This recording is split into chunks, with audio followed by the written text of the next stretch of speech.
এগৰাকী প্ৰতিভাৱান খেলুৱৈ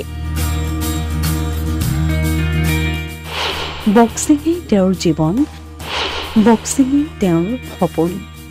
কিন্তু ৰাষ্ট্ৰীয় পৰ্যায়ত স্থান দখল কৰিও থমকি ৰব লগা হৈছে খেলুৱৈগৰাকী। মন্ত্ৰী অতুল বৰাৰ সমষ্টিত বক্সিং খেলুৱৈৰ দুৰ্দশা। ৰাষ্ট্ৰীয় পৰ্যায়ত স্থান দখল কৰিও হতাশ হৈ পৰিছে এজন প্ৰতিভাৱান বক্সিং খেলুৱৈ। যি সময়ত লাভলিনাই বক্সিঙৰ জৰিয়তে গোলাঘাট জিলাখনৰ নাম উজ্বলাই তুলিছে, সেই সময়তে প্ৰতিভা থকা খেলুৱৈসকলক গুৰুত্ব নিদিয়াৰ অভিযোগ উত্থাপন হৈছে। কাজিৰঙাৰ চেপেনা কবোৱা গাঁৱৰ নিৰ্বাণজ্যোতি গগৈয়ে ইতিমধ্যে বহুকেইটা ৰাষ্ট্ৰীয় বঁটা লাভ কৰিবলৈ সক্ষম হৈছে। শেহতীয়াকৈ বিহাৰত অনুষ্ঠিত হোৱা খেলো ইণ্ডিয়াত অসমৰ পৰা প্ৰতিনিধিত্ব কৰি ব্ৰঞ্জৰ মেডেল লাভ কৰি কাজিৰঙাৰ লগতে সমগ্ৰ ৰাজ্যখনলৈ গৌৰৱ কঢ়িয়াই আনিছে। কিন্তু অত্যন্ত দৰিদ্ৰ পৰিয়ালৰ প্ৰতিভাৱান কিশোৰজনক লৈ চিন্তিত হৈ পৰিছে পিতৃ-মাতৃ। কিয়নো কিশোৰজনক আগুৱাই নিয়াৰ ক্ষেত্ৰত আৰ্থিক সমস্যাৰ বাবেই থমকি ৰব লগা হৈছে তেওঁলোক। চৰকাৰ তথা বিধায়ক অতুল বৰালৈ আৰ্থিক সহায়ৰ আহ্বান পিতৃ-মাতৃৰ। অনুভৱটো ভালেই হৈছে আৰু মানে কি ল'ৰাৰ এইখিনি কৰিবলৈ বহুত কষ্টও হয়, বহুত টকা পইচাৰো দিগদাৰ হয়। মানে চৰকাৰে যদি অকণমান সহায় কৰিলেহেঁতেন আৰু মানে উন্নতি কৰিব পাৰিলেহেঁতেন, আমাৰ মানে বহুত দিগদাৰ হয়।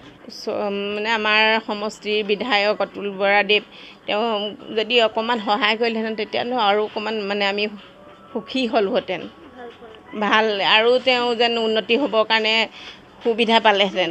তেখেতৰ প্ৰতি তেওঁ যদি আমাক সহায় কৰে ল'ৰাটো আৰু আগুৱাই যোৱাত সহায় হ'ব। অকণমান সহায় পালে আকাশ চুমিব পাৰিব নিৰ্বাণে। নিৰ্বাণৰো আহ্বান কাজিৰঙাত খোলা হওক এখন বক্সিং এছ'চিয়েশ্যন। মোৰ অনুভৱটো ভালেই, কিন্তু আৰু অলপ মানে যদি মই সহায় পালে ভাল হ'লহেঁতেন। আৰু আপোনাৰ মই প্ৰথম জইন কৰিছিলোঁ Golaghat boxing academy, Golaghat boxing academy join কৰিছিলোঁ। তাৰপৰা মই বৰপেটাত খেলিবলৈ গৈ ব্ৰঞ্জৰ পদক স্থান লাভ কৰিবলৈ সক্ষম হৈছিলোঁ। তাৰপৰা Golaghat state sports authority of ইণ্ডিয়াত স্থান পাবলৈ সক্ষম হ'লোঁ। তাৰপৰা গোলাঘাটৰ পৰা মই অল ইণ্ডিয়া চাই গ'ল্ড মেডেল পাবলৈ, হাৰিয়ানাত গৈ গ'ল্ড মেডেল পাবলৈ সক্ষম হৈছিলোঁ। তাৰপৰা গুৱাহাটী উলুবাৰীত মই অল আছাম ইণ্টাৰ ডিষ্ট্ৰিক্টত গ'ল্ড মেডেল পাবলৈ সক্ষম হৈছিলোঁ। তাৰপাছত গুৱাহাটীত অনুষ্ঠিত হোৱা বিহাৰত হ'বলগীয়া ইউপিত হ'বলগীয়া নেশ্যনেল গেমছৰ কাৰণে চিলেকশ্যন পাইছিলোঁ। তাত মই 4খন গেম খেলি ব্ৰঞ্জৰ পদক পাবলৈ সক্ষম হৈছিলোঁ। ব্ৰঞ্জৰ পদক পোৱাৰ কাৰণে মই খেলো ইণ্ডিয়াত স্থান পাবলৈ সক্ষম হৈছিলোঁ। স্থান পাই মই খেলো ইণ্ডিয়াত 2খন জয় কৰি 3 নম্বৰখন গেম বেয়া হোৱাৰ কাৰণে মই ব্ৰঞ্জৰ পদক পাবলৈ সক্ষম হৈছিলোঁ। মই এতিয়া নেশ্যনেলত ব্ৰঞ্জৰ পদক পোৱাৰ কাৰণে অৰুণাচল ইটানগৰত থকা sports authority of India national centre হয়, তাত ছিট পাবলৈ সক্ষম হ'লোঁ। হয়, ইয়াততো কাজিৰঙাত আপোনাৰ